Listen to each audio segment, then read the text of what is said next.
மிகப்பெரிய செல்வந்தர் ஒருவர் எப்போதும் விலைமாது வீடே கதி என்று கிடந்தார்.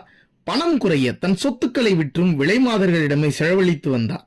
இதனால் ஏழ்மை நிலைக்கு தள்ளப்பட்டார். குஷ்டநோயால் பாதிக்கப்பட்டு வாழ்க்கையே வேண்டாம் என முடிவுக்கு வந்தார்.